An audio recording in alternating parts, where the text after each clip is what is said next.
far we have these 4 sections of our motif. Section 1 here in the beginning, then 2 middle sections, and then the end. Now that we have basically the core of what our song is going to be, I think what we're going to do is go ahead and kind of draw it out, start making the song at large, and I'll show you the way that I do it.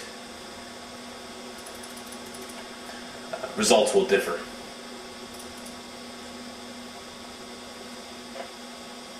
As I said before, I kind of like to sculpt. I like to build something up to more than it's going to be eventually, and then I like to kind of peel away and trim away pieces of it until I get down to something that's more like simplified. I've been big on the less is more kind of philosophy lately, so in order to follow with that, what I'm going to do is I'm going to just go ahead and copy. Make sure everything is checked. And I'm going to zoom out.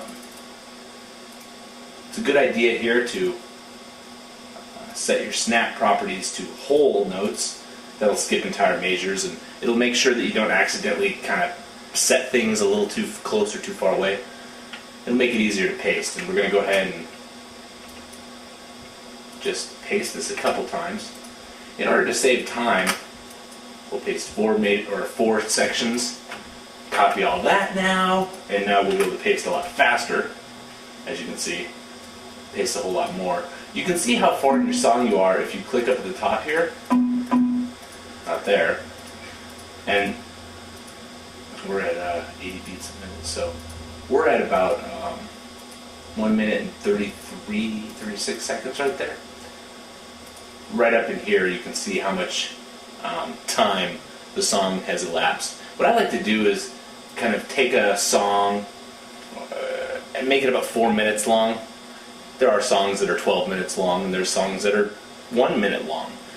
It's all about your personal preference, but I find 4 minutes is usually enough time to kind of take a motif of a song and kind of highlight all the parts that you want to. And people tend to, myself, get bored after 4 minutes, unless it's one of those really epic songs, which this one is not, unfortunately. Maybe we'll make an epic song. So now I'm going to go ahead and copy this 1 minute and 36 seconds, the full 1 minute and 36 seconds, and paste it. And now you can see we've got a whole bunch of stuff here, and we're now at 3 minutes and 12 seconds. So we'll just go ahead and pop another minute and something onto that, and that's going to make it go over, be an almost 5 minute run right here, but we're going to cut off the very end of whatever we don't want. Okay, good. So now basically we have our little motif repeating itself over and over redundantly until the end for 5 minutes, which is going to get kind of boring. So what we'll do is we'll go back to the beginning and we'll figure out how to start the song. Starting the song is just a decision that you're going to have to make on your own. I like to generally start things kind of quietly and build up into something. A lot of songs start that way, either with just a guitar, maybe just the bass playing, boom, boom, boom, or maybe just the drums, and then suddenly everything comes in, or maybe just a vocal will be at the beginning. We don't have any vocals in this song. I think what I'm going to do for this one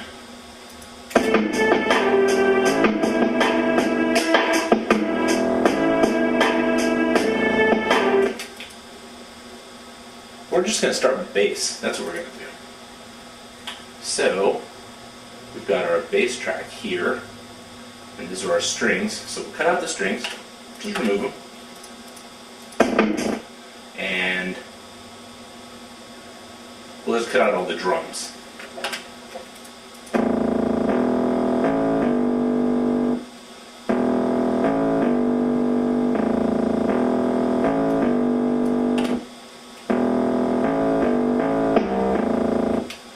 Now that kick there at the very end is actually kind of cool, but I'm going to use a snare as well. We're going to have to change our snap properties. Right now, if I try and drag this, I have my snap properties set to whole. If I would have left it like that, I'm going to have kind of trouble setting my snare where I want it to, because it's going to skip around a whole bunch. So what I'll do is I'll set my snap properties to 16th notes. And that'll give me a more fine, more granular control of where to set my snare here or any other sample.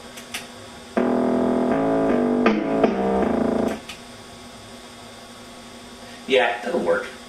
So we just start off with the bass.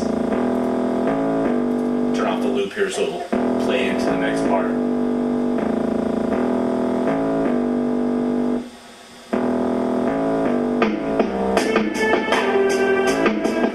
I think actually we want the kick and then snare.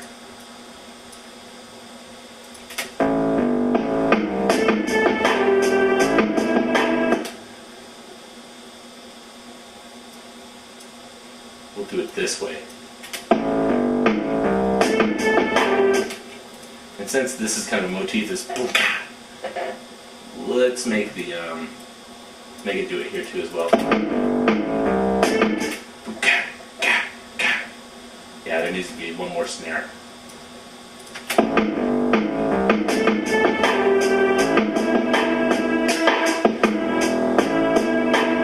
Okay, so we have something of an intro now. Starts off with the bass. I try not to make people wait too long.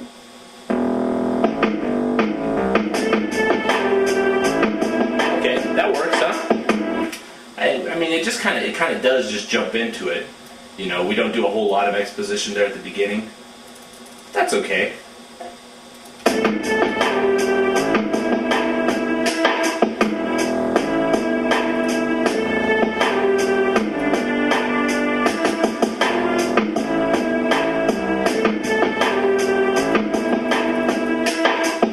Listening through it to see where I want something to do something.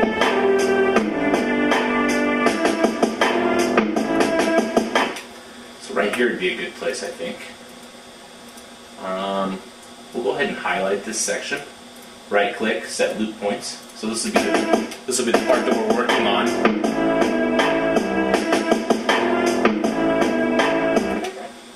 Okay.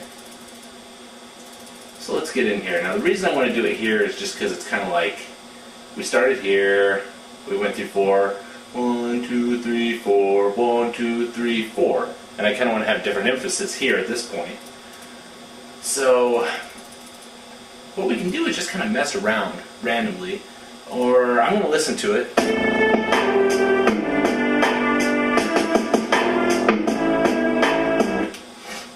A real simple way of doing it can be to actually just delete a bunch of stuff. And let's have the strings go solo here. So we'll cut out the bass completely.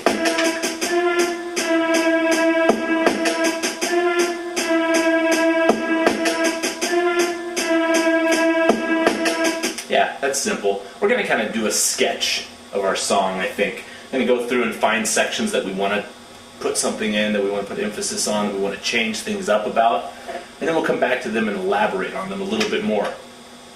So, let's see what it sounds like so far. To turn our loop off so we can hear the song as it is, hit here rewind to go to the beginning. Starts off with the bass, that's nice. We might put a sound effect behind that. Something to kind of fill up the empty space a bit.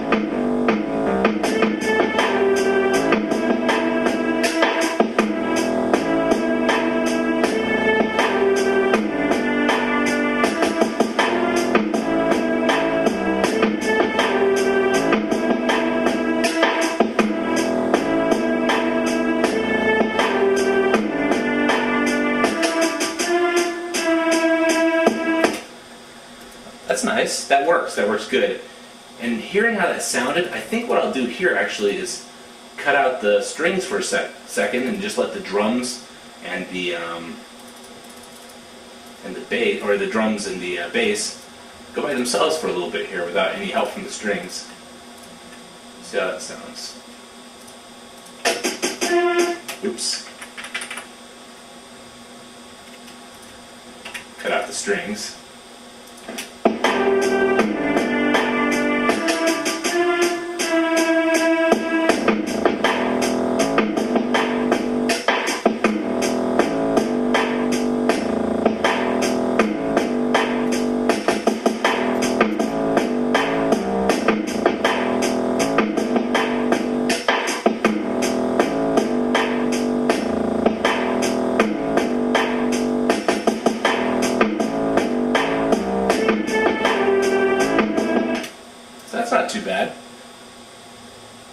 that actually. I think though, since it's just drums and bass for this entire section here, now you see how I tried to highlight this here? I'm trying to highlight, but I have my snap property set to 16th notes. So while it's possible to be exactly on, it's kind of, you've got a good chance that you might accidentally miss a little bit at the beginning and at the end. I'm just really good, so I happen to get it right. But it's always best when you're selecting large sections to set your snap properties to whole notes or to measures or whatever, just to something bigger than 16th notes. And I'll go ahead and I'll highlight till measure 21. Set loop points. Till 13. Set loop points. And we'll go through here and just, yeah, let's do it section by section or measure by measure. Let's go through here and kind of be a serial symbolizer and just like make the drum beat much simpler. First we'll get rid of that little.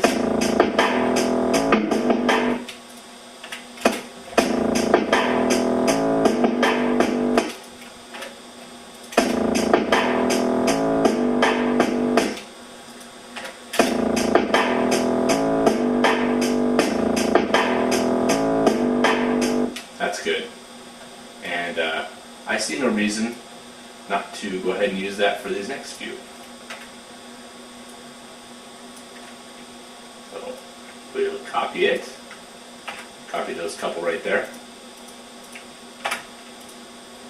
Paste them. You can see how this little 4 measure run sounds.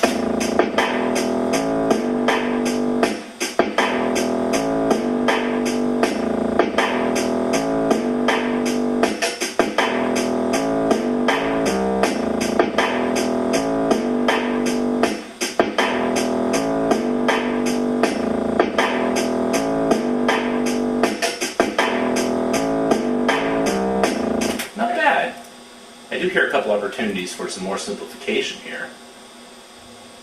So, set our snap properties down to 16ths.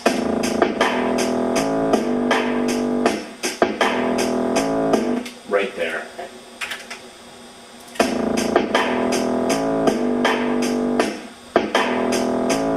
So I did that, I cut that hi-hat out right there so it kind of pauses in the air.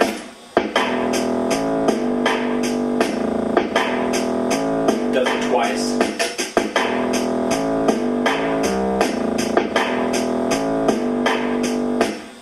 Just gonna mess around a little bit.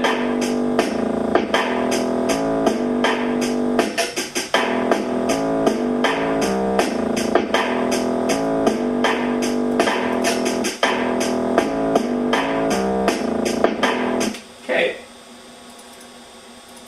We can also go and, since this next section is also without strings, might as well just take the work that we've already done, copy it, set my snap properties to hold to make sure that I paste correctly. Paste that bad boy in, paste that bad boy in there, copy these bases, down it. You'll notice that I've gone down here and copied these. Control copy, and then I select, I want to paste them from here to here. So I go ahead and I put my cursor right here. I go to paste, and for some reason it pastes it on the track that's selected. That can be efficient for some actions. For us, it just messed everything up. So when you go to paste, the track that you've copied, you got to make sure it's the one that's selected as well, and then it'll paste your information onto that track. Otherwise, if you select another track and paste, it's going to paste it onto that track, which may or may not work and may or may not be desirable. So it's always important when you're pasting to make sure that your track is selected the correct one. If you're selecting a bunch of tracks, like let's say we're selecting these 3 here. Here, I'll make an example of it. Dirty example. Let's say we're selecting these 3 tracks, copy them, okay, go here to paste. Like, oh geez, look at that, it pasted them down here. You need to make sure the topmost track is the one that you've selected and highlighted. and then when you paste, it should paste everything below it correctly. Little caveat. Caveat? Caveat? How do you pronounce that exactly?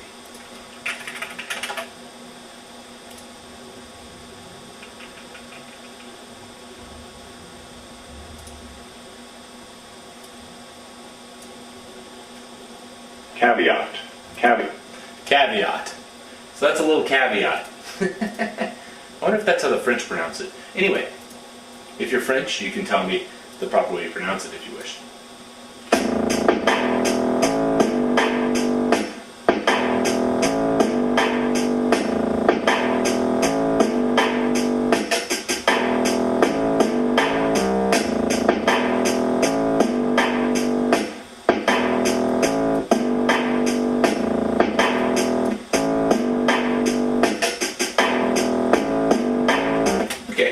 Two runs now, and it's all by itself with the bass.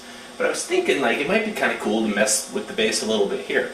This is our chance to kind of expose it a little bit more, and for the bass to kind of say, hey, look, I'm by myself, I'm being soloed right now. Look what else I can do. So what we'll do is we'll open it up. Alright, 18 here. 1, 2, 3, 4, 17. That's where we want to start this. So we'll go ahead and we'll highlight those four and set the loop points on them. Okay. This dang program. There we go. Okay. So we're on 17. Here's our bass information. In the last demonstration video I did, I actually played this on the keyboard, but here you can see the actual keyboard laid out with the data itself that the computer actually recorded. These are the notes that it recorded.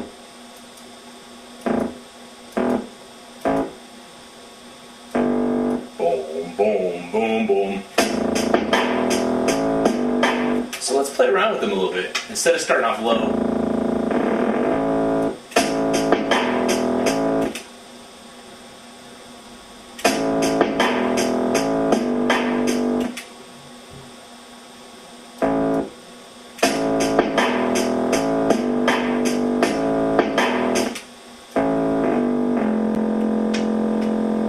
that'll mess with it a little bit.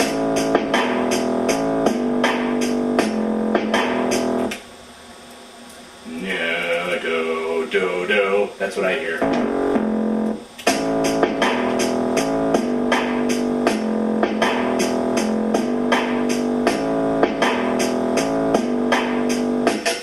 That's cool. So now it's changed up a little bit. The ear will be a little more interested. Just some more flavor. I like how those hi-hats go t-t-t-t. So let's highlight them a little bit. Like,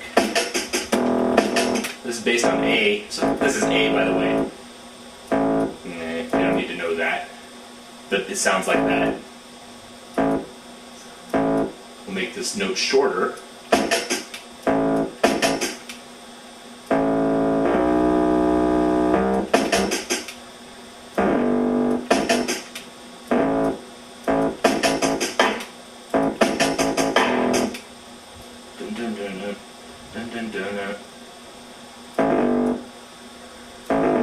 Dun dun dun dun. Dun dun dun dun dun dun. That's what I want to do. Dun dun dun dun dun dun.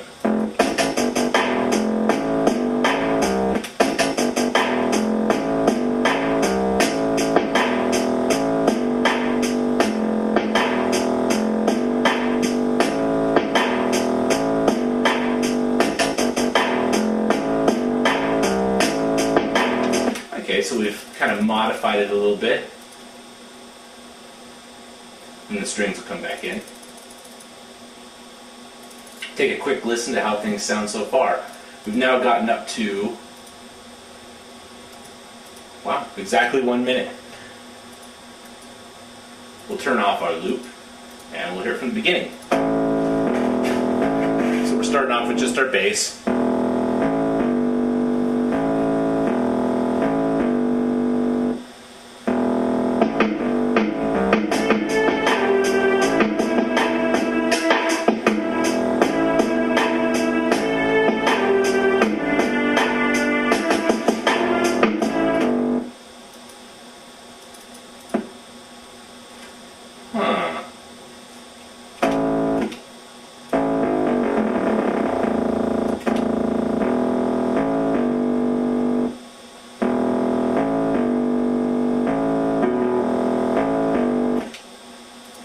appears to be something interesting going on here. I don't know how I did it, but somehow I modified every single one of these. That's interesting. Not exactly what I wanted to be done. So let's get back to where I'm modifying these. There it is. Redo, drag, move, 71 events. Did I have the whole dang track highlighted?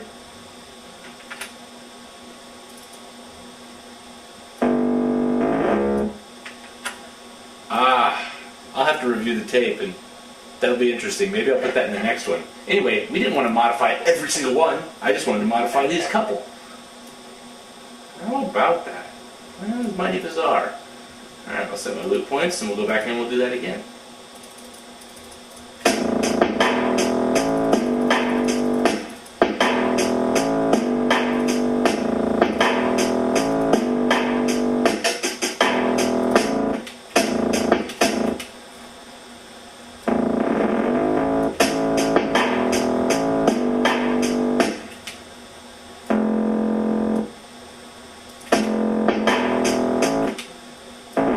Fortunately, I remember what I did before.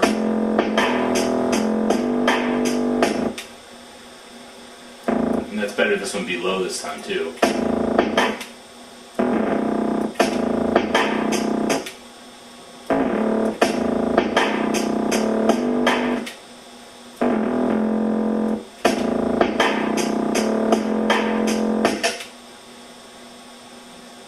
That's where I want to do the 1, 2, 3, 4.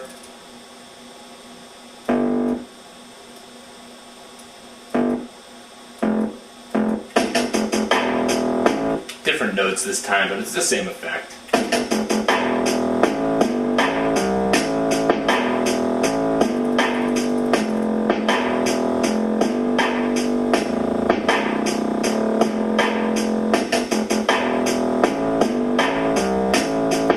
Yeah, that's good.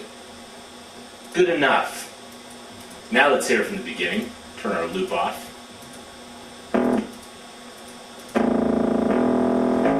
We start off with our good old bass, sounding correct this time.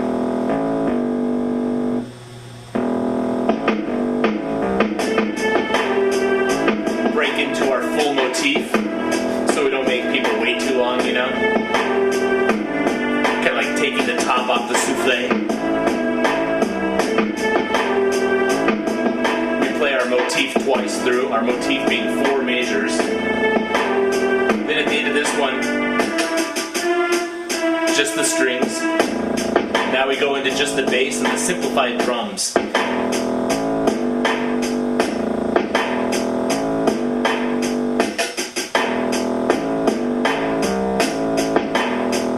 Ooh, what was that? That switched up a little bit.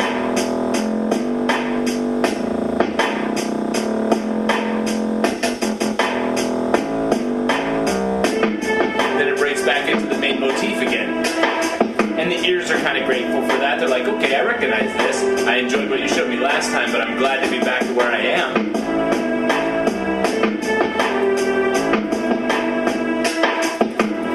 And we let it play for twice. And once again,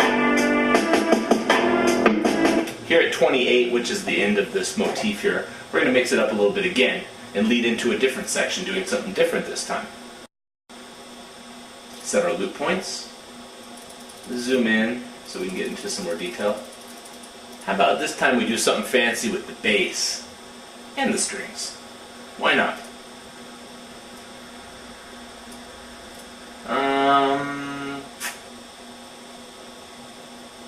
And the drums.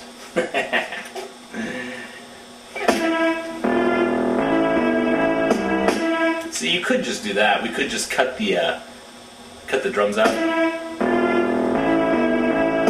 But I think I'd like to do a little bit more than that.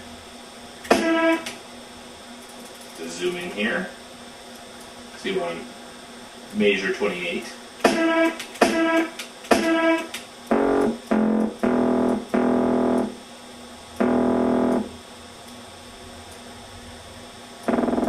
Yeah, that's what we'll do. We'll use a really low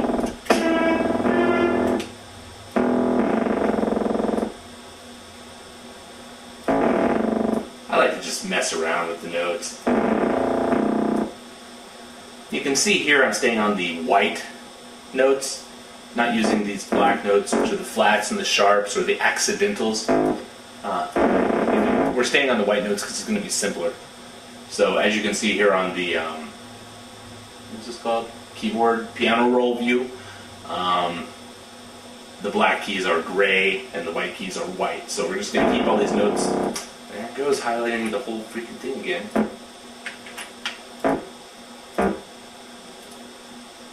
How did I highlight the whole damn thing? Well, we don't want to highlight the whole damn thing. We just want to move one note. See how that sounds.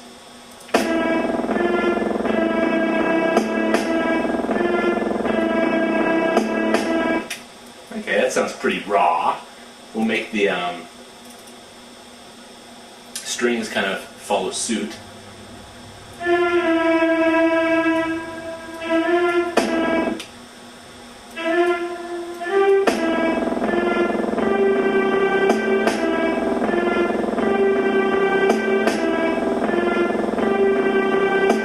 Wonder how low these can go. Yeah, I kind of want them to go lower.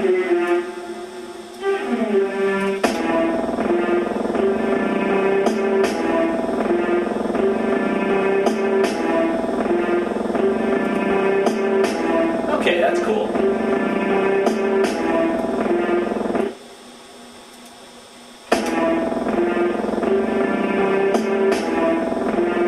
We'll see how that plays into the next section, or how it plays into what it would normally be.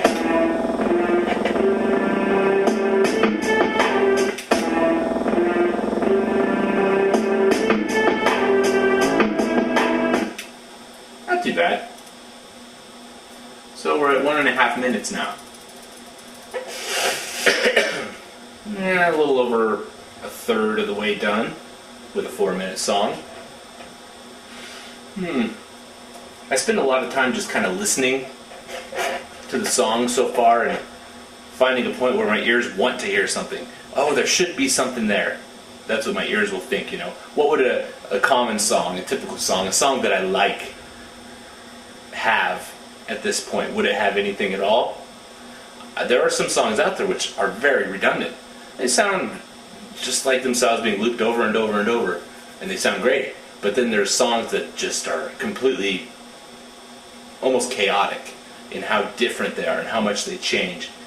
Most songs strike a balance between both, and I like to do that too. After all, it is too much work to make a song completely chaotic and changing throughout, though it can sound great. A lot of orchestral music is like that. It doesn't just repeat itself. But then there's something to be said for a piece of music that's just a good riff or a good motif that just plays itself over and over. You like it. It sounds great. It's kind of like chips, you know, potato chips. They're great. It's all the same flavor in the bag, but that's okay. That's the flavor you want to eat. But then, you know, sometimes you want a sampler platter. I think this is kind of like maybe chips and a sandwich that I'm going for here.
that kind of goes strangely back into the main motif there.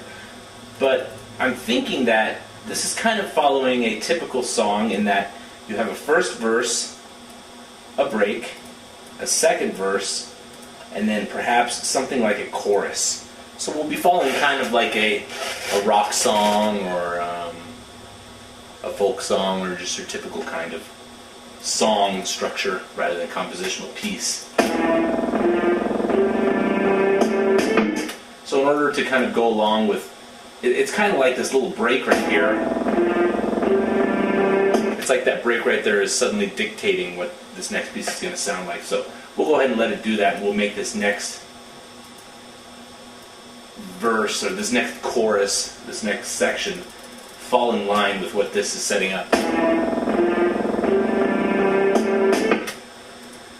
Because this is going to be a little lower.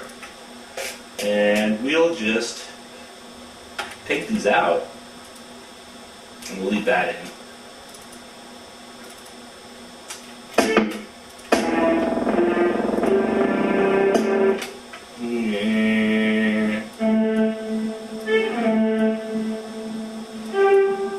We're going to keep the same length of these notes to keep the same rhythm. That will be what ties this chorus together with those first verses, but the actual notes and the progression is going to be a little bit different. So that should give it enough similarity that the ear still can associate it and still feels familiar with it, but it's going to change its sound quality.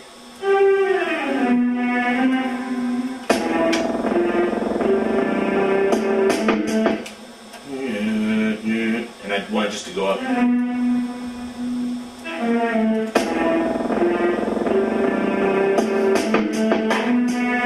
No.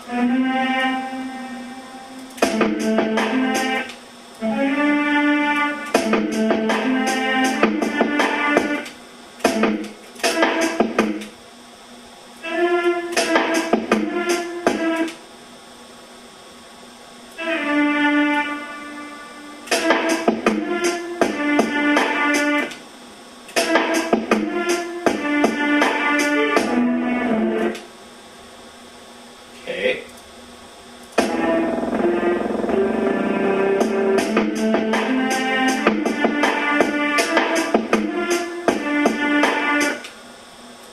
So we'll repeat that same kind of feeling here. That's kind of nice.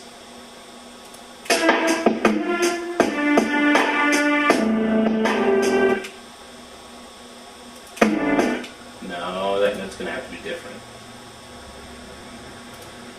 See how these multiple ones are selected here? They're darker red.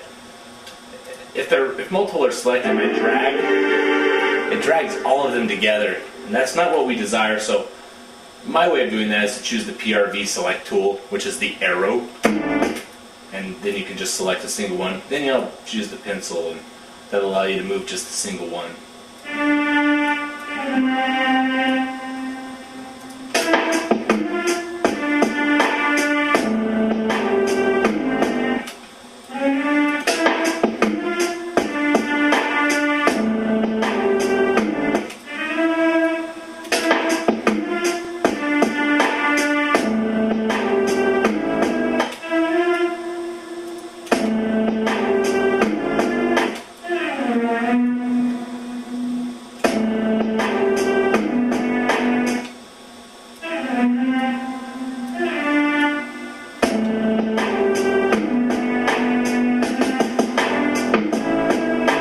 Nice, huh? I like that. It's more melodic.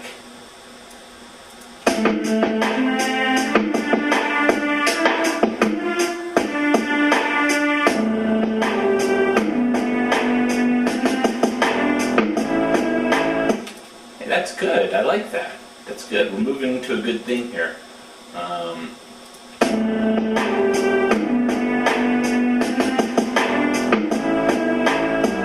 Of course, the bass is going to be rewritten here. Okay, you can see we have a big hole right here where we just deleted all of our bass instruments because we're going to write them essentially from scratch.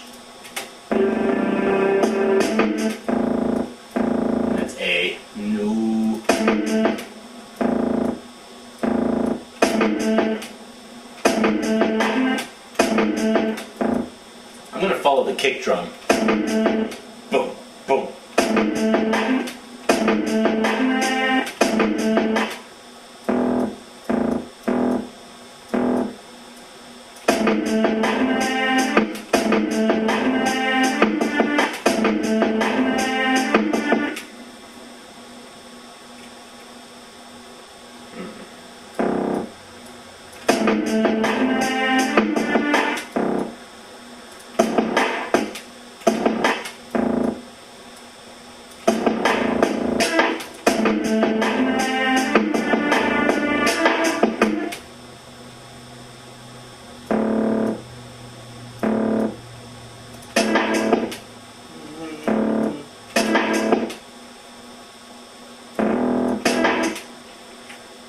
Selected a whole bunch of them again. I'm going to have to review this and see how I'm doing that. Maybe it's my input being messed up by this screen recorder or something.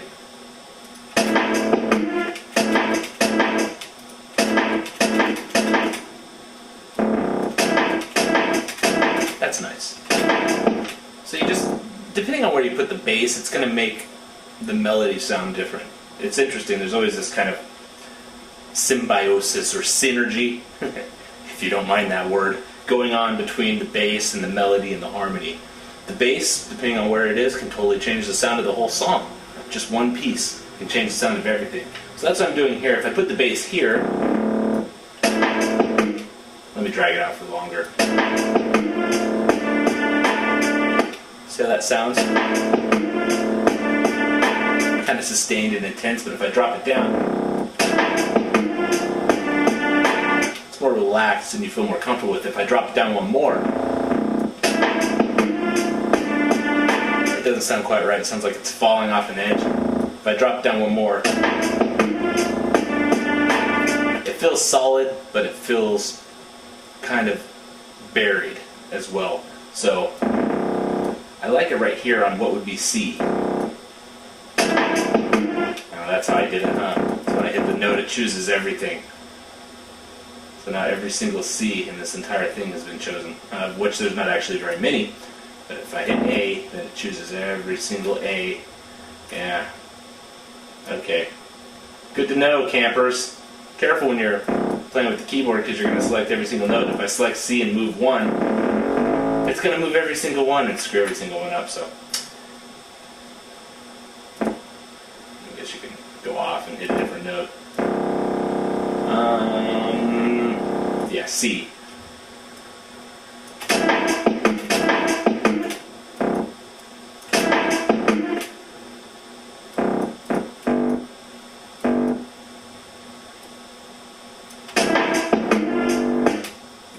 Got too high.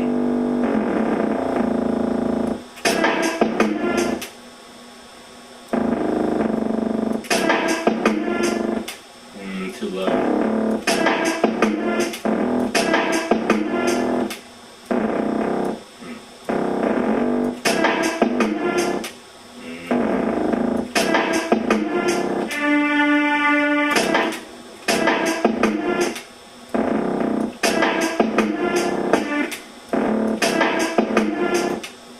Getting kind of picky here.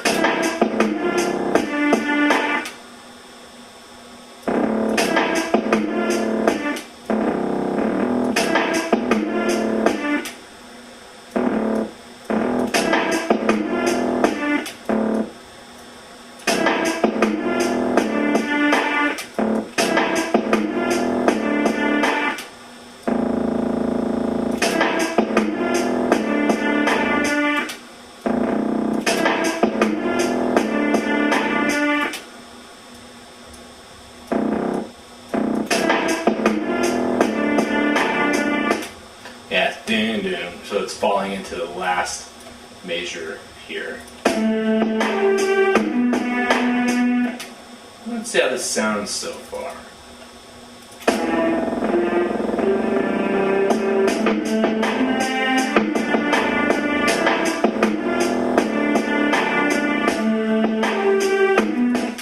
Yeah, it's working.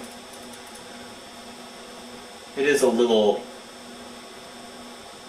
off kilter, but I think that works. The drum beat's kind of shifty, so I think that works.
That just goes in a step there, and that works fine. And then how does it sound when it moves back into the normal, let's turn that loop off.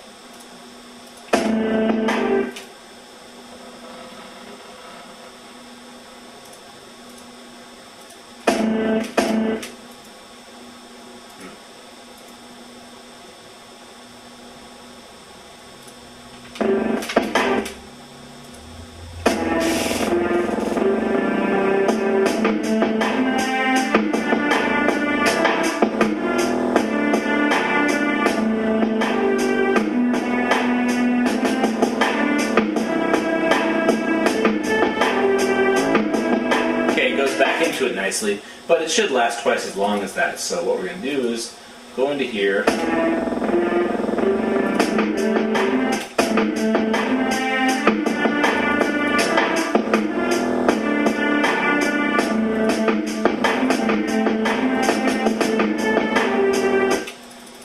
okay. You'll notice here that this, when I highlight this, this whole thing's highlighted, but this first part right here is actually just that's the intro. So that's going to cause us trouble if we try and copy it. Let me demonstrate. Because what we're going to do is we're going to double the length of that little section there. Make the verse last, or the chorus last twice as long. I cut out a little bit at the beginning there. This is the problem with being kind of far back. I'm being a little bit sloppier than I should be right now. And there's other ways of doing this, but this is the simplest. Okay, so now we have a big gap here that we want to fill with this stuff right here. But now if I choose this and I copy, okay, choose the top track, better snap to whole notes, okay, good. And I paste.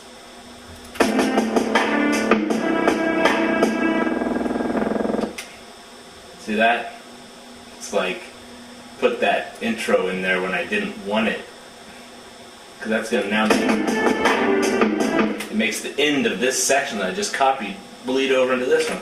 So the thing that you do here is you select where you want it to begin, which is right here at 29.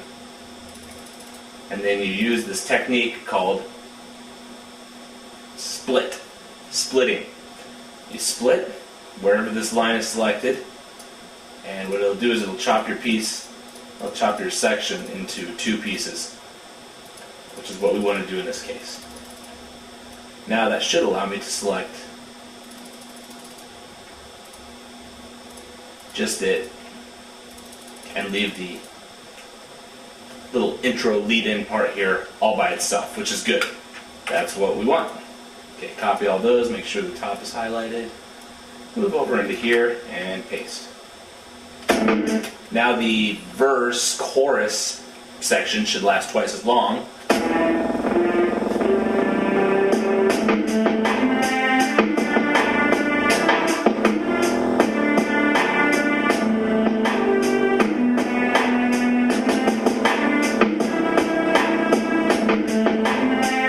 That's nice. See, it still has that same feel. It's the same instruments, it's the same drums, but it's doing something different. Now it goes back into the normal one. But But we don't just want it to just be smashed together and for one piece to go into the other one. So, of course, we're going to go on this last measure here, and we're going to mix it up a little bit.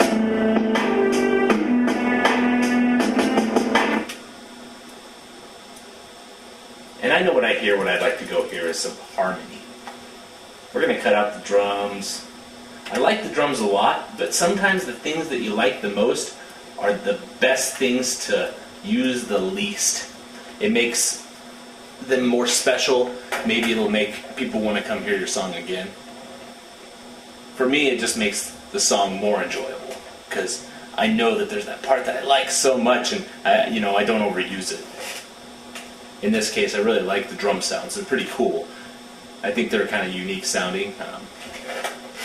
So I'm going to try and, instead of using more drums in the breaks, I'm going to take more drums out. The bass is fine as it is, but the strings, we're going to add harmony. Come on. Oops. Well, we're zoomed out really far here, so let's get in. So harmony is basically having notes play with each other. So we have these three notes. So what I'll do is over this one right here. Now you hear that I got two together? And harmony is interesting. You can get very interesting sounds.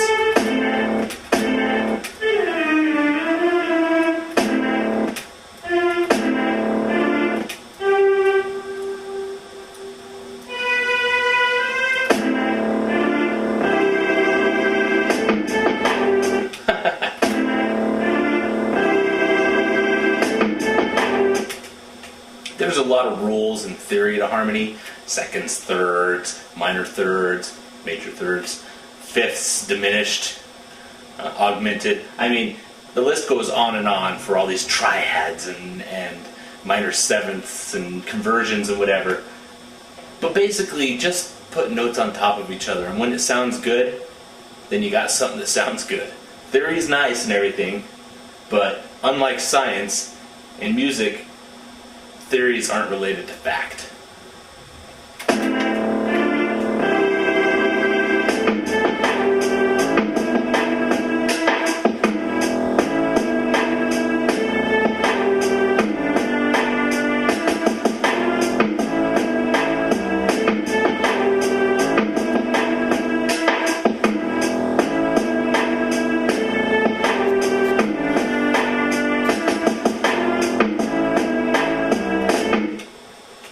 Okay, so we've reached 2 minutes and 12 seconds here.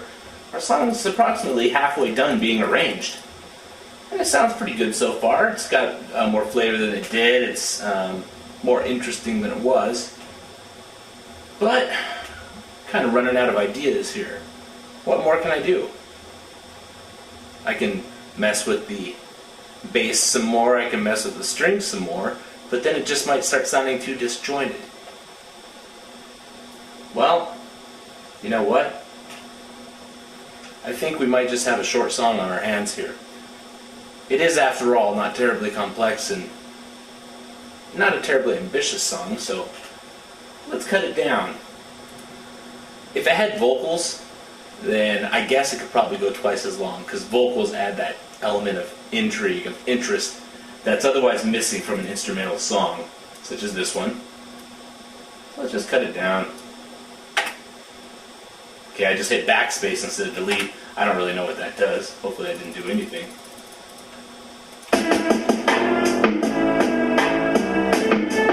So what we'll do is the outro at this point.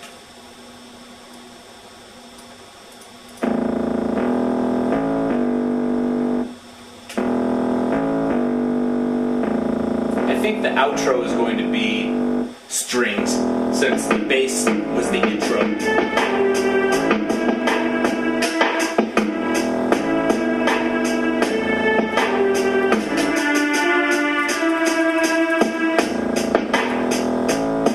Bass has its own solo at one point.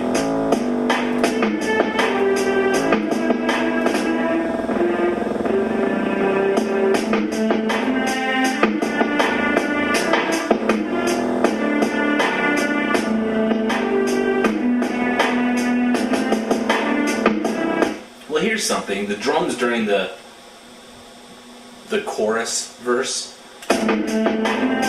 are the complicated drums, but I think I'm going to use the same drums I used during the bass solo. Very simple drums. Yes. Because I like the drums being complex, but I don't like using that too much. Yes, that's what we'll do. There we go. That's enough. I'm being a little, I'm shooting from the hip a bit here. I'll admit that. Not being as accurate as I otherwise would, or being more safe and cautious. But, you know, when you start using this program for a couple hundred hours, and mind you, I am not the Cakewalk expert. I fancy myself an expert at music writing and arrangement, at least in the electronic sense, but Cakewalk is a little bit newer to me in some ways. I used it back in the day, and it's been around forever. It's one of the first, and I must admit it is one of the best.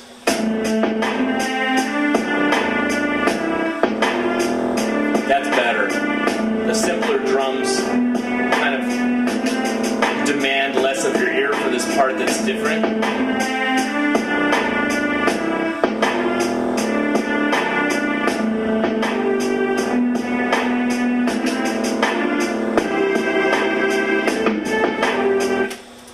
Right there for that harmony part, we got to cut the drums out. Yeah, we'll cut them out almost. Whoopsie. Just one hi-hat.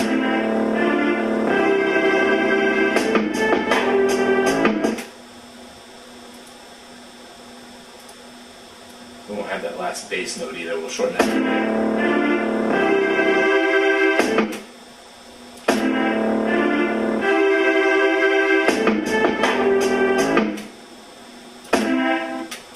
We'll have no bass right there.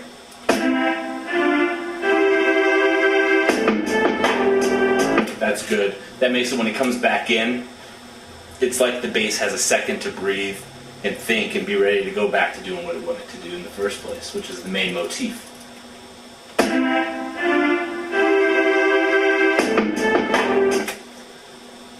You should save often.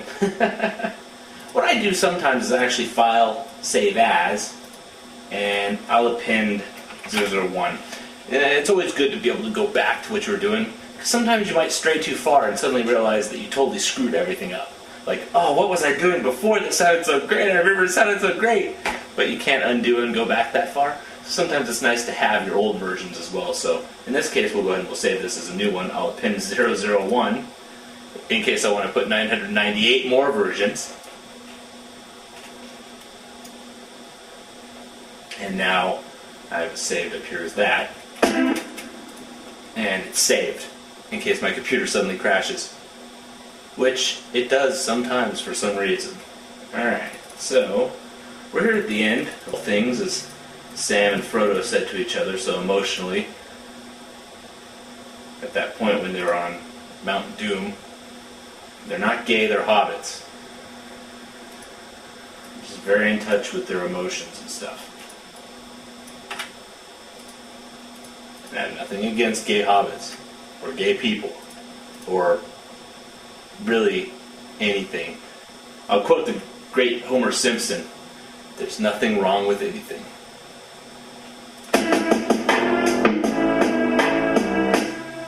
So what we'll do is, this will be a little irregular. I'm going to go ahead and take that chorus verse that we made here, and I like it so freaking much. You know, it's pretty. It's nice. It's arranged, and it's a good counterpoint to the main lethargy of the main motif that I'm going to end the song on it.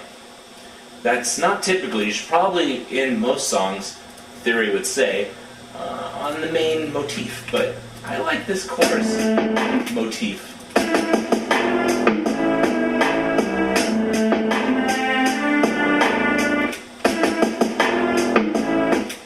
Here's what we'll do.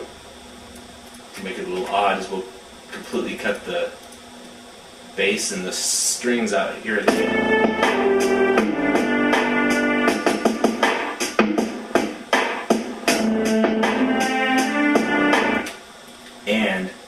hi-hats.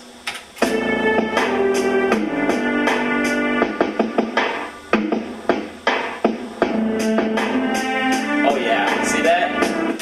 It leaves you hanging, you're like, okay, I know what's going on now, it's no part, and then you're like, what's going on? And then it comes in with this chorus verse that we made.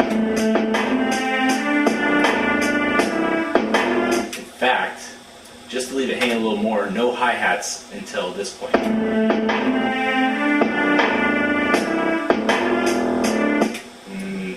Until after what would normally be the gap.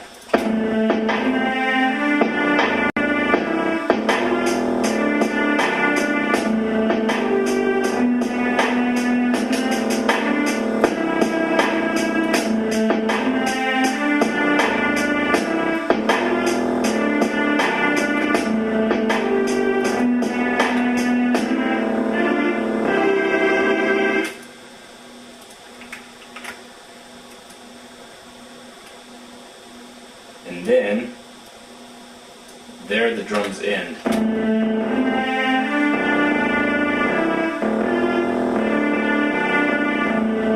And we have a nearly 3-minute long song at that point.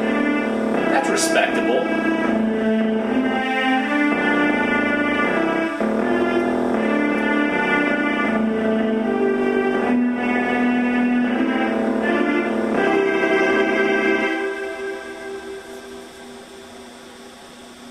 About 3 minutes and 3 seconds. Well, how about that? I do believe we have a song.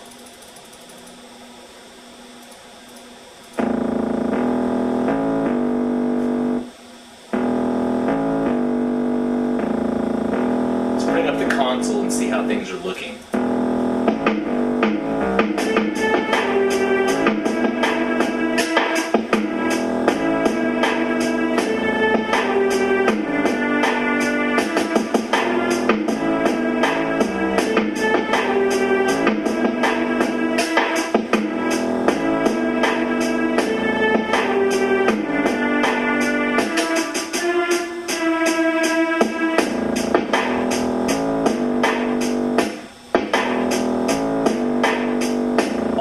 Sound good.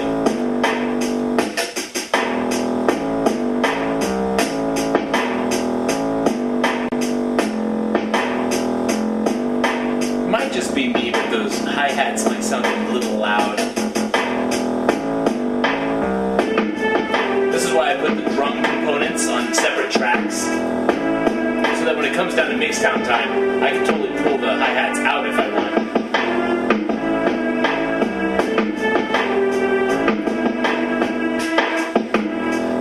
Tend to cut through at a very low volume. They're very high-pitched sound. High-pitched sounds cut through very easily.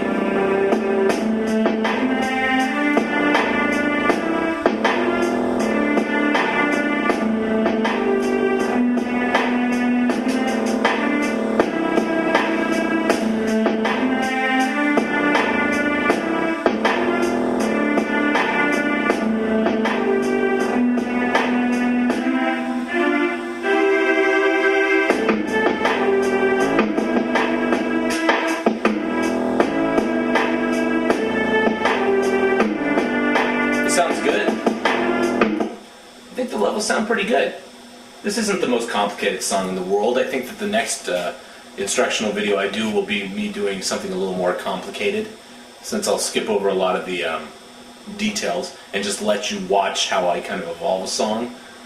But in this case, I think that pretty much all the basics and the fundamentals of the ways in which I write a song and arrange it have been shown. So we're going to go ahead and we're going to mix this down, and then I'll show you a little bit of my final mastering that I do to it. So what we'll do is we're going to select the entire song and put that in a loop, and that's going to be what's going to be mixed down. But we're going to actually go a little bit past the end because there's reverb, and we want the strings to kind of echo at the very end.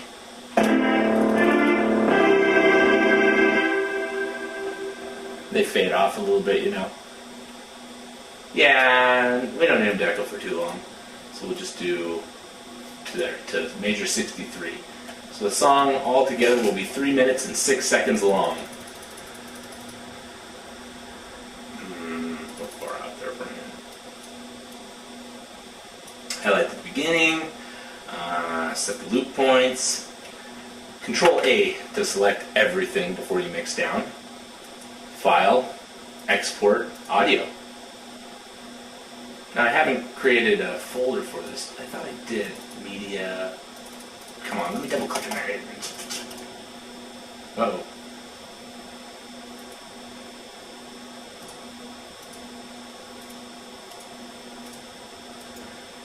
My screen capture software is messing with my double click.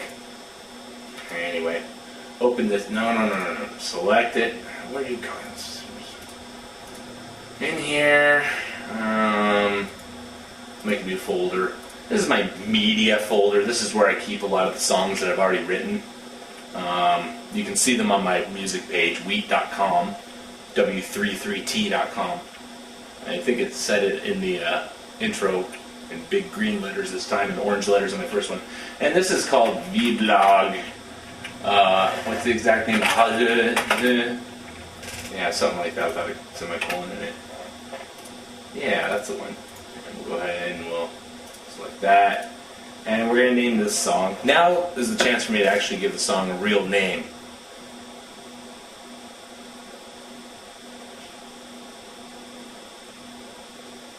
I'm going to call it Homist? Like homeboy? Honest? How about honest? Hey, that's a good one. It's nonsensical, but that's okay. You know, I get feelings. I like take a song and I put it in my mind and I think about the overall feeling, and then I find a sound that kind of makes me feel like it. And I take that sound and I try and associate it with a word. Sometimes it becomes a real word. Sometimes it becomes kind of a made-up word. Sometimes it's nonsense. In this case, honest. That's kind of cool, like honing your skills and honest. You know, me being honest about how I write music. So that's good. We'll call it Honest 1. Okay, we get the entire mix, stereo. Sample rate, 4800 kilohertz is going to be good. That's better than CD quality. CD quality is 44 kilohertz sampling rate. A bit depth of 32. It's going to be a little bit of overkill at that, but we'll try and save as much as possible, and then we just hit export. And the audio mixdown begins. Depending on the complexity and how many tracks you have and how many effects you're applying, the mixdown process can take anywhere from 5 minutes to, probably like half an hour if you got a very complicated song. Speed of your computer is a huge part of this as well. I'm going to take this chance to check the news.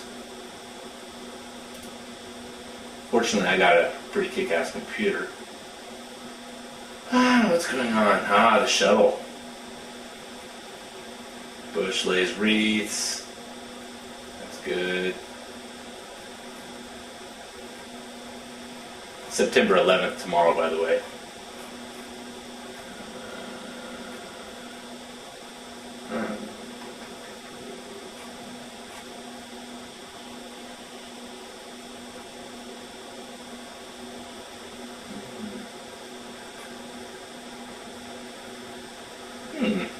New Al-Qaeda video.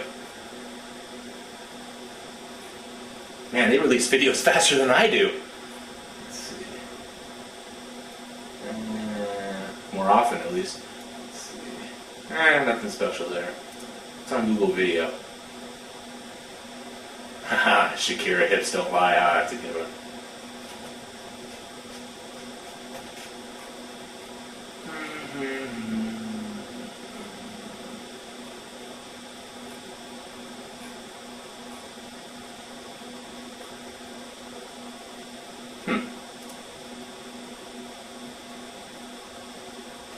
Second Life. That's a fun game. I play Second Life a little bit.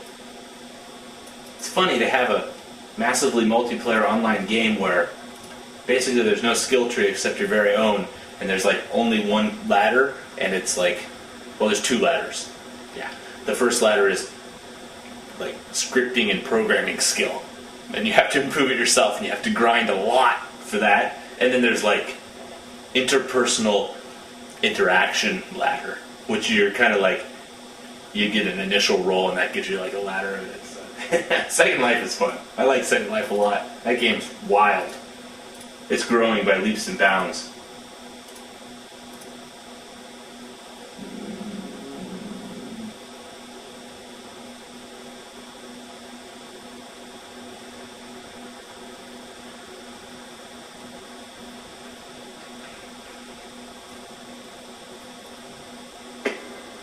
Ah, I heard a weird sound.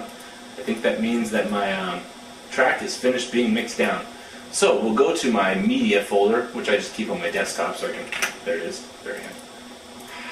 Open. And, where is it? Visible. And here it is. So, what we're going to do now is we're going to open it with Sony SoundForge, which is my audio editing program of choice. And here's what our final mixdown looks like.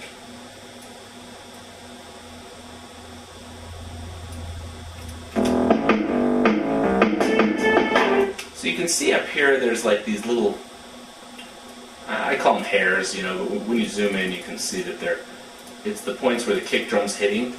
But there's this main line here at -6 decibels. The way that it works is 0 decibels is as loud as you want something to be. Anything above 0 decibels, it's counterintuitive, anything above 0 decibels is going to clip. It's going to go and it's going to sound horrible. So you never want anything to go above 0 decibels. You can see here I'm at -0.1, which is good because I'm just below 0 decibels. But that's what happens when, right there, when the snare or the kick drum hits. But for the most part, most of the music's at like -6 decibels. So what I'm going to do is, just as a rule of thumb, I like to run a limiter. You don't have to select all. Dynamics. Okay, it's effects, dynamics, graphic, and it's the graphic dynamics. So in here they have it's called limit levels to -6. Now what this will do is it pushes everything down to 6 decibels. Anything trying to go above 6 decibels, -6 decibels, is going to get stopped there. Now, usually this works pretty well, and it just works, but if you play around with it, you can find that sometimes it will mess with the sound a little bit.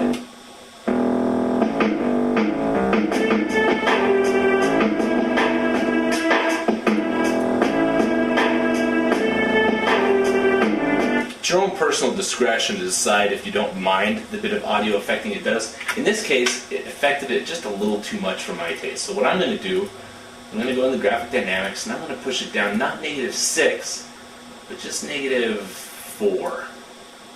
-6 almost did it, but I'll go to -4, and that pushes everything down. And what this does also, you know what, it's not a bad idea either to do this DC offset thing, which is automatically detect and remove. It just kind of makes your sound better.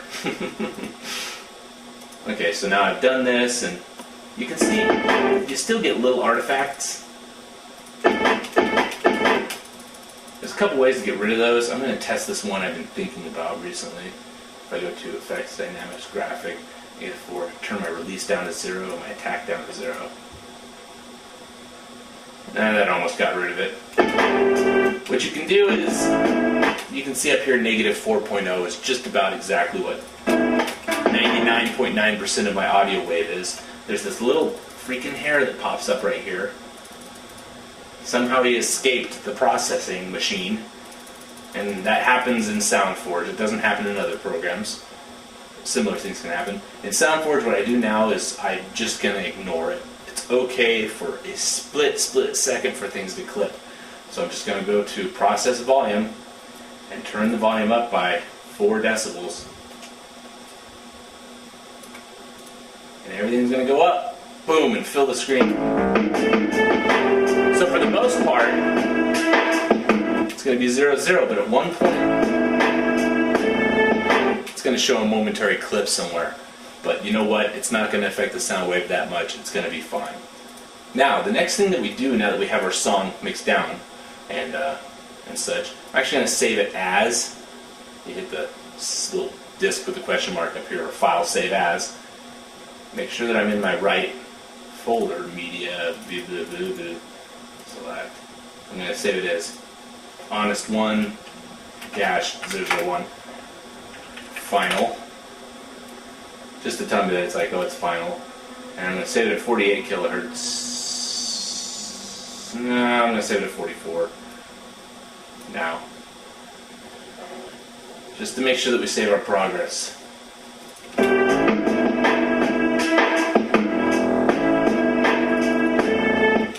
And it's starting to look a little bit better.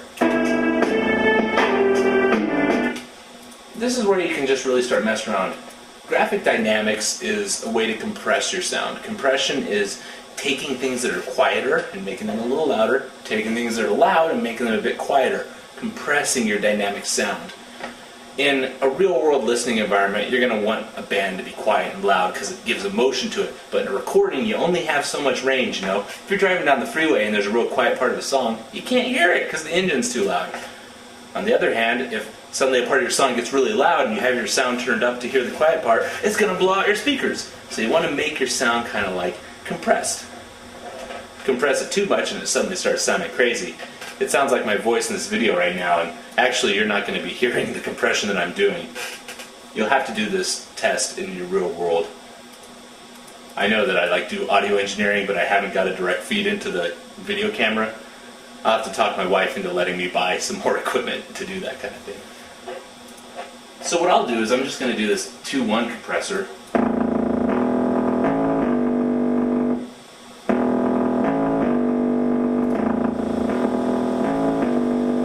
Sounds weird for some reason.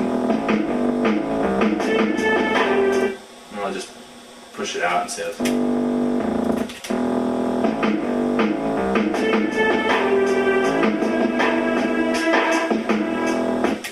no, not going to use it. Not going to use compression in this one. I did use the multiband by Sonatus, the Sonatus effect that came with Cakewalk already. That is a compressor, so this song is already compressed. There's little subtle things that can be done, but we're not going to do them. It sounds good as it is. It sounds very good. Oh, it's plenty loud. What we will do, however, is a little bit of equalization. So there's this really cool thing called spectral analysis. Where is that? I always love watching these videos after I'm done with them because I'm like looking for it. I'm like, where is it? Where is it? And then I'm like, it's right there, Ben! Oh, come on. Tools. Statistics, sample, cost rate, monitor.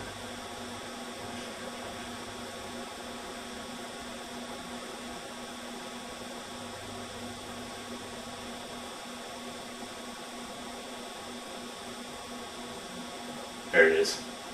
View spectrum analysis. So what this is basically it tells you like here's the low notes and here's the high notes. And as you can see, I've got a lot of low, and a lot of room in my high. The best engineered songs are going to fill up the whole spectrum, make the whole spectrum red essentially. So what we're going to do in order to kind of get to that point is do some equalization. I actually happen to have saved, what is it? A setting of mine called higher. And this is my equalizer. You can see that what I've done is I've kept the low up, but I've also taken the high end and moved it up a little bit. And I'm also doing a hard limit of -5 decibels with gain compensation. You can just see my settings here for a second and match them yourself. Basically, you'll just want to play around with these. What this is, too, is this is what's known as an effects chain down here. And an effects chain allows me to put several effects one after the other and mess with them. Don't think we need that much bass. Well, let's see how it sounds.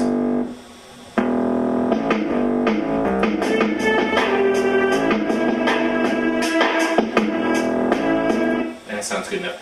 I'm going to go ahead and I'm going to apply it, process the selection. Takes a second. Okay. Now it's done and my wave looks a lot thicker.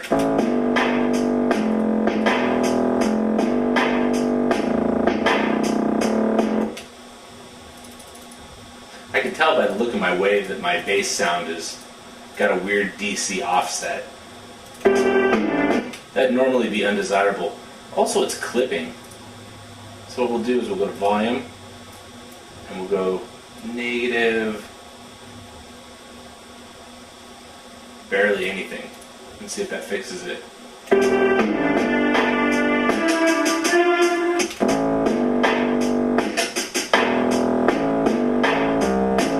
Now all the tools in the world are great, but it really comes down to your ears. What sounds good? Even though the tools were telling me this was clipping, I think it sounds good. I think it sounds okay.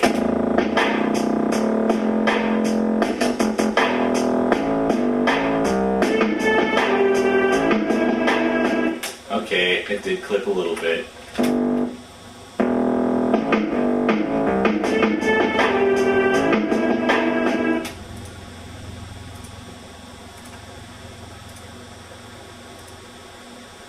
We'll turn off auto gain compensate on the graphic dynamics inside my effects chainer.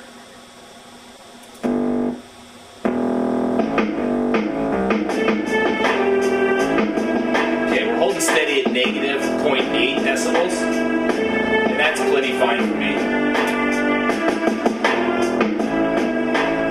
Okay, we'll process that selection, and it'll give me an opportunity to show you another effect that I like.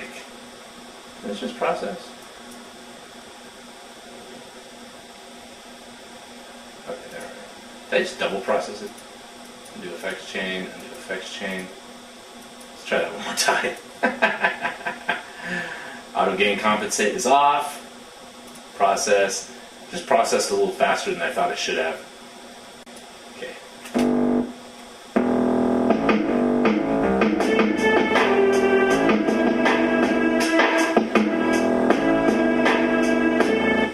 This is a ill-behaved little wave here, but there's this cool thing called normalize. Normalize is going to take care of like 90% of your problems. Normalize will take the wave, it'll look at it and say like, I can increase your volume this much safely, and it'll just increase your volume that much safely, as long as it's at default. Messing around with other stuff will give you weird kinds of normalization that might be good in other situations. In this one, we just want to use like peak level. That's it. Don't use the average RMS. It kind of works, but I like peak level. And peak level is going to go ahead and pump it up, make the waveform a little bit bigger.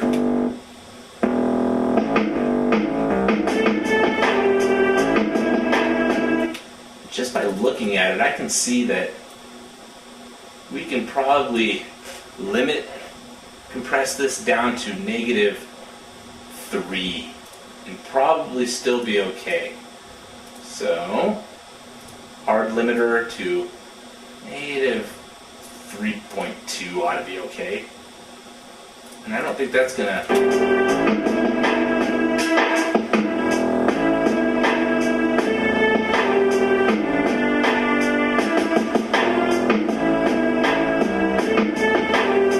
And we're kind of pushing it.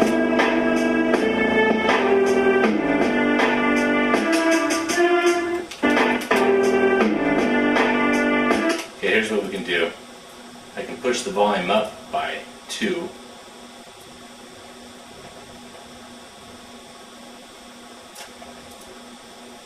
And then it's going to cause some clipping by doing that. We can't have that in the final one. But here's the magic. You push something up to where it's clipping in volume, and then you just take it down -0.02 decibels. And it stopped clipping.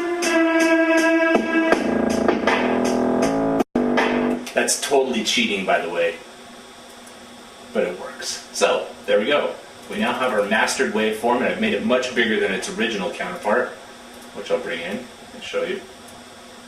So here's the original. I'm going to try to make it the same size here, relatively. And you can see that we've greatly expanded it. And this is volume, essentially, how wide it is. This is how the original one sounded.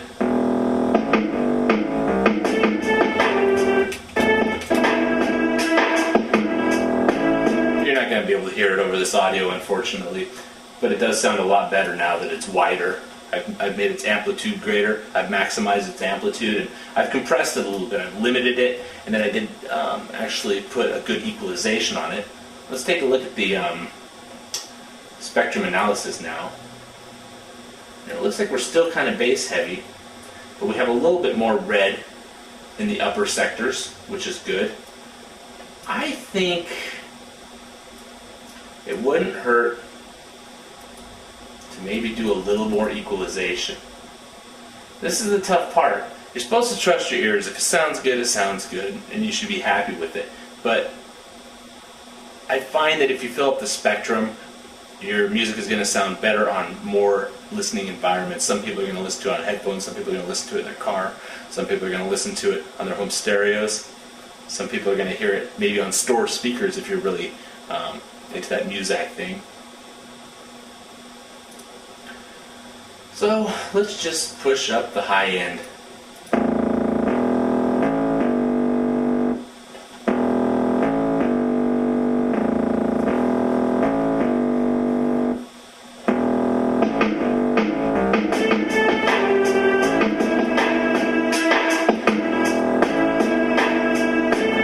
Gotta watch the clipping.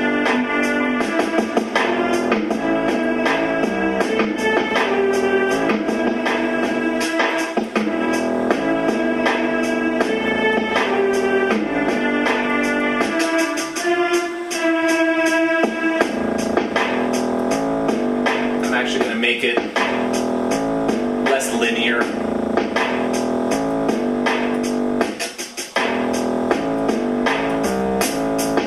Ooh, a little too high there.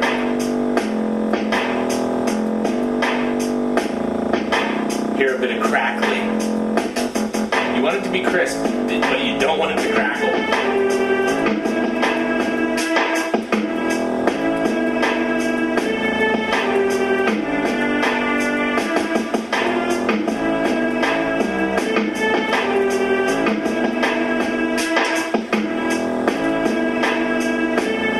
Made the envelope look pretty ugly.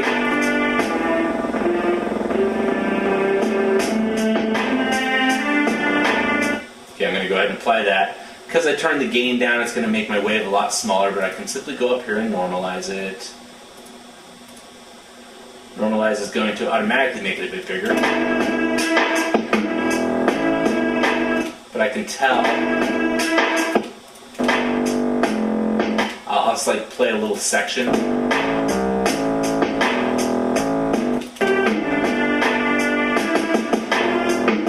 And I can see that I can go up by about 1.2 or 1.3 in volume, even though Normalize says don't do that, but I can push it a little bit based upon these values up here. Go to like 1.2. Some parts are going to be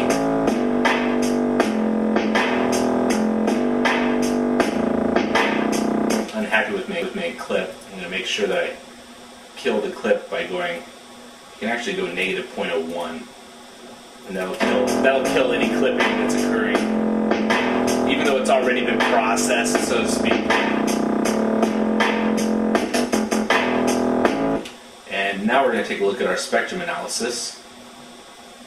View spectrum analysis. And you know what? It's not going to get much better than that. We filled up the spectrum to a pretty good degree. There's a lot of headroom up here still, a lot of room for higher instruments, higher sounds that we could equalize. But I think that we're pretty good.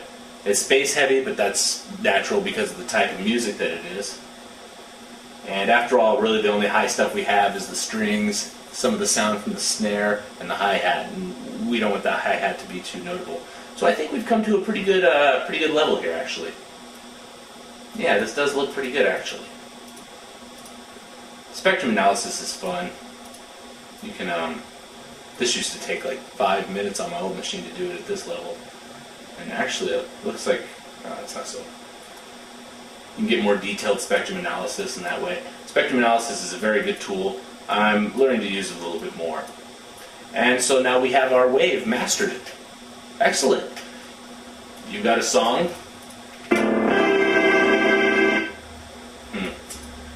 there's a little something there.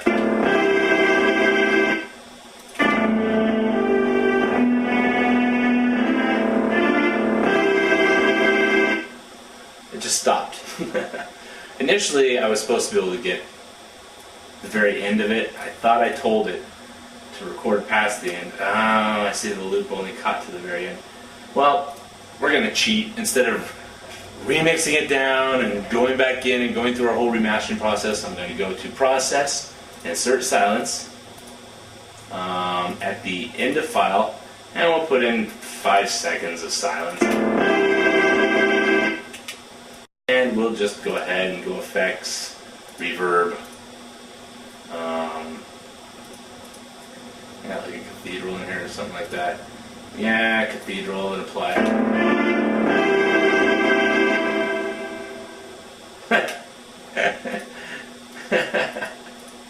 I cheated. So what?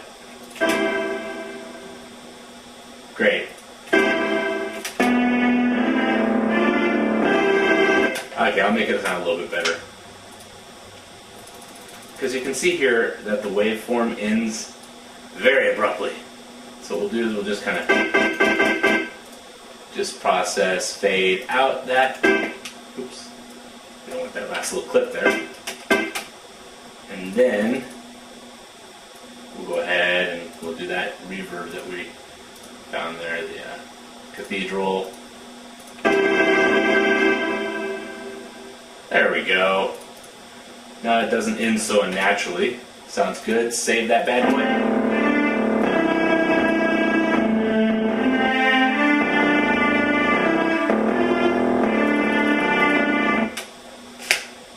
That's it. We got a song. Okay, now that you've got your song, it's a matter of converting it to MP3. I haven't paid for the for the MP3 thing on here, so I actually use a third-party program. There's plenty of them out there. Convert it to MP3, post it on the internet, and you got a song. Well, that was it for that piece of music. Pretty basic, you know, nothing special, kind of a Mary Had a Little Lamb, so to speak, of the electronic music world. But hopefully you took something away from it, and if anything, I hope you found the process interesting, and that this exposition was enlightening to some degree. I will be making another video of a song that I make that's going to be more complicated. I'll probably be skipping over a lot of the details in that one and just more explaining my mindset, more of kind of my personal theory rather than actual technique. So we'll see how that one goes when we come to it, but hopefully this first two tutorial/instructional videos kind of give you an idea of how someone might go about writing a piece of music on the computer, and maybe you can take something away from it. I'd also like to hear your suggestions. If you visit my my blog, you can leave some comments. Maybe tell me the way that you do things, and I'd like to learn more ways of going about creating music. Because as soon as you think you've learned everything, well, that's the moment that you're an idiot. Because you can always learn more, and I'll never fall into that trap of thinking that I've learned it all or that I have the best way of doing something. You can always learn, you can always grow, and that's how you become better and improve. And hopefully the next song will be a little bit better than this one, even though this one turned out pretty nice. Well, anyway everyone, take it easy, have a good morning, evening, afternoon, whatever time it is, and hope to see you again soon when I do the next video. And I imagine that one's going to be a lot lengthier and probably a lot harder to edit in the end. Take it easy. I'll catch you on the flip side.